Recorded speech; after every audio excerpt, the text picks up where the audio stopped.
Up until just recently in my life, when it came to luxury vehicles, I thought the only option was for a wealthy person to just buy the car straight out. After looking into it just a bit, I've come to the realization that leasing a luxury car, in this case the Tesla, is a very real option for an interested consumer.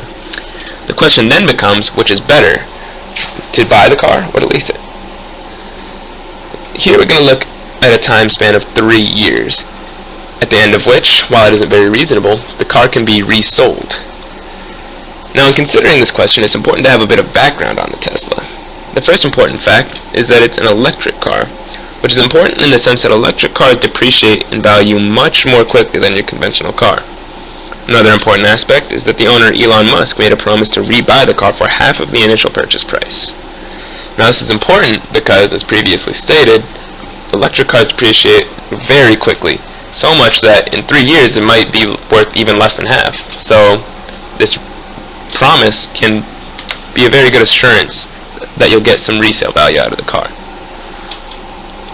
Now, knowing these two factors, we can move into some real numerical values.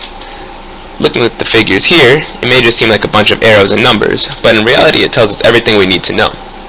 These are the cash flow diagrams of the two separate options, buying there on top and leasing on the bottom. So when you look at the cash flow diagrams, you can see the loss in money, or what you pay, as downward arrows, and money gained as upward arrows. Looking at the diagram for purchasing it outright, there's the down payment, the yearly sums of insurance, fuel, which in this case is electricity, and car payments.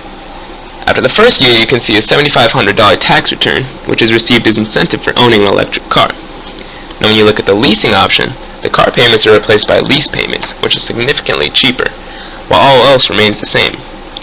At the end of the lease, however, there's a fee charged for every mile over a predetermined limit, which in the case above, the $1,125 fee, was found using the average distance driven by Americans yearly.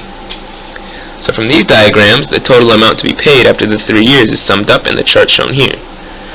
The line before adjusting simply shows the values added up from the cash flows, while the altered values take into account the discount rate, which was set as 3.5% annually. So from these charts alone, it's simple to make the final decision that leasing the car is a much more affordable option. Even if the car is resold after the 3 years, the buying option is very, very slightly less than leasing, while selling after 3 years doesn't really make too much sense practically. And even after the said lease is up, you still have the option to purchase the car for a much lower price than $70,000 or just drop the lease right there. So all in all, I'm going to have to say not only is leasing a real option, but it's also a better one.